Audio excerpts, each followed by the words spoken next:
Hello students, आज हम new topic class 10th का मैथ्स का सर्कल पढ़ेंगे। सर्कल बेसिकली होता क्या है?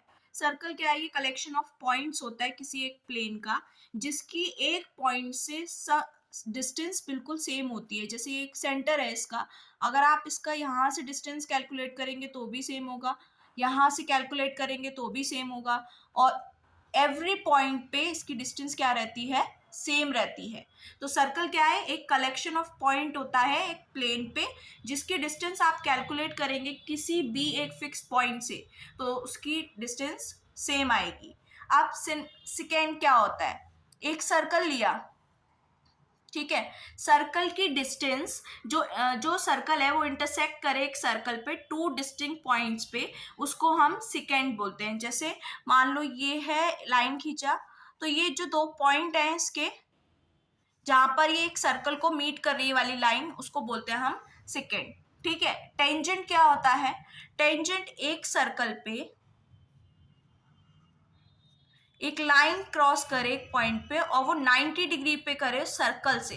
ठीक है। रेडियस जो सेंटर ऑफ सर्कल होता है, उससे उस पॉइंट से अगर कोई लाइन आउटर साइड सर्कल को टच कर रही है, तो वो लाइन उसकी टेंजेंट कहलाती है। हमेशा एक जो सर्कल होता है उस पर जो भी टेंजेंट बनेगी वो 90 डिग्री। जैसे अगर मैं यहाँ से बनाऊं तो ये 90 डिग्री पे ही जानी चाहिए, यहाँ से बनाऊं तो ये भी 90 डिग्री पर ही होगी, यहाँ से बनाऊं तो भी 90 डिग्री पे। मतलब कि जहां पर भी आप आउटर सर्कल बनाएंगे, टेंजेंट हमेशा सर्कल के आउटसाइड ही होती है, और वो हमेशा 90 डिग्री से ही डिस्टेंस पे बनती है। तो ये थी टेंजेंट। अब आते हैं फर्स्ट थ्योरम सर्कल की, जो कि अब ये जो थ्योरम है, फर्स्ट थ्योरम है, the tangent at any point of a circle. मतलब किसी सर्कल है ये,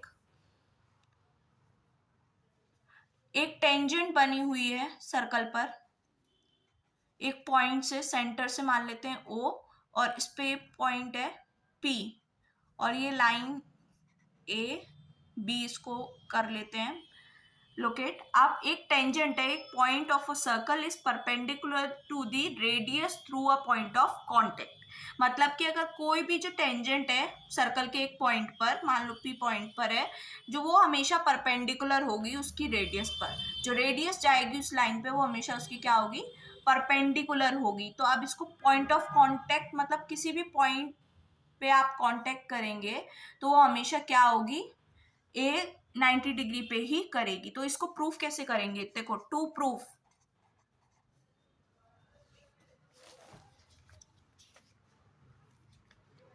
सबसे पहले प्रूफ करेंगे तो सबसे पहले इसको क्या प्रूफ करना है हमें? कि जो ओपी है वो परपेंडिकुलर होगी किस पर? ए बी पर। ठीक है। अब गिवन क्या दे रखा है हमको? गिवन दे रखा है कि एक सर्कल है, ओ है जिसका सेंटर, और टेंजेंट है ए बी। ठीक है। गिवन क्या है? O is a centre of a circle. ठीक है। और क्या दे रखा है हमें? कि टेंजेंट है एक A B at a point P. ठीक है, ऑफ अ सर्कल। अब इसको प्रूफ करते हैं। देखो, सबसे पहले हमें पता है कि Q एक पॉइंट है टेंजेंट ए बी पे। ठीक है। Q एक पॉइंट है, और हमें दिख रहा है कि OR जो है बड़ी होगी, OR छोटी होगी किससे? OQ से। क्योंकि ऑब्वियस ये दिख रहा है OR रेडियस है, और OQ एक Q अलग पॉइंट है ए बी पर, तो OQ बड़ा ही होगा OR से। तो पहले तो लिख लेते हैं Q क्या है? एक पॉइंट है on the tangent A B. ठीक। और Q एक आउटसाइड का पॉइंट है।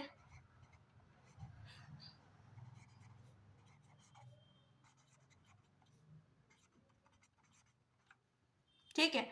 यहां तक अब मैं जानती हूं कि OR बड़ा होगा OQ, OR छोटा होगा OQ से। क्यों होगा? क्योंकि वो दिख रहा है कि OR छोटा है और Q बड़ा है।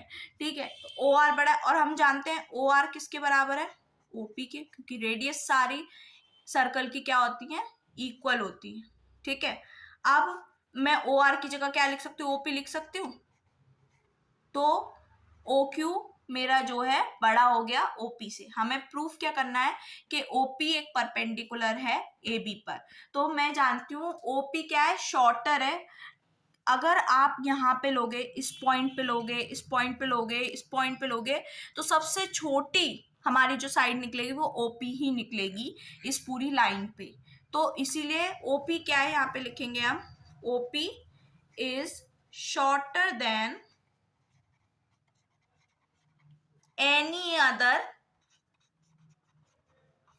Line segment.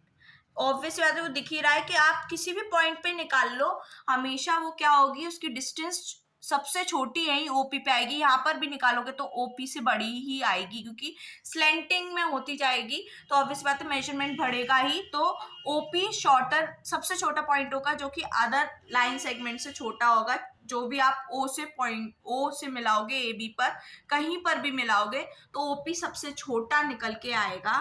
तो क्या लिख सकते हैं हम, OP is the shortest distance between point O and the line A B.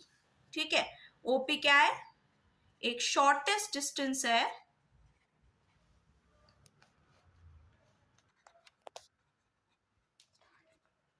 O and A B. तो इससे पता चलता है कि ओपी क्या है, परपेंडिकुलर है।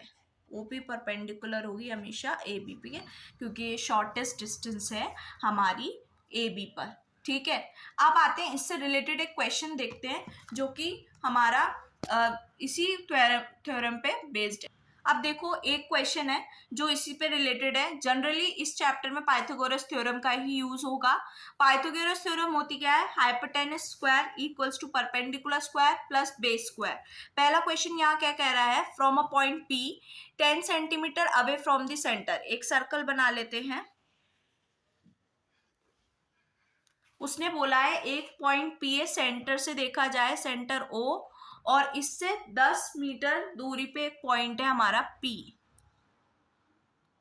ठीक है, फिर उसने बोला है एक टेंजेंट ड्रॉ करी गई है जिसकी लेंथ है 8 सेंटीमीटर, पीटी नाम दिया गया है। तो टेंजेंट तो हमेशा सर्कल के बाहर ही होती है 90 डिग्री पे। तो मान लो ये पॉइंट कितना हो गया हमारा टी, और कितना सेंटीमीटर का है, 8 सेंटीमीटर का है। ठीक है, और ये कितनी थी हमारी 10 सेंटीमीटर की। अब हमें क्या बतानी, रेडियस। तो रेडियस तो इस पॉइंट को ज्वाइन कर दो। तो रेडियस और हमेशा टेंजेंट कितनी होती है 90 डिग्री पर।